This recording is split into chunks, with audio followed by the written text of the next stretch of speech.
Hello mga day! For today's video, kay ulan-ulan man diri sa Tungkurok mo nang nakahuna-huna si Inday nga magluto siya og biko nga pink. Gitak ang nadayon nato diha ang gata sa lubi mga day. Syempre ato agyud nang ukayon para lami ang resulta sa ato ang biko. Mao ni gingon nga consistence ayaw na lang. Unya gilunod na day ni Inday din hang tunga sa kilo nga brown sugar. Kay para sweet ang atong biko. Unya ato dayon ang butangan og gamay nga asin. May pa ang biko sweet. Sana all.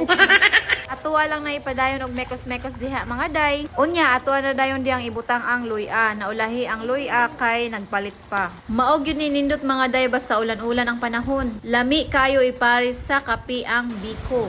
Kaning biko nga atong gibuhat mga day kay gisagol ni siya nga bugas og pilit. Among gikuhaan diha mga day ang latik kay para unya atuan na siyang itoppings. Atuan na dayon isagol sa latik mga day ang pilit nga gisagulag bugas nga atuang niluto daan. Unya ato lang nang ukayon din ha para mabutangan tanan og latik. So lami gyud kayo ning dukot sa biko mga day. Mao gyud niya nga akong ginaatngan pag naay magluto og biko. Pwede ra gyud mo mogamit og kinugay mga day katong pangpa-brown gyud sa ato ang latik. Pero kay wala may baligya mao nang brown sugar na lang amo ang gigamit.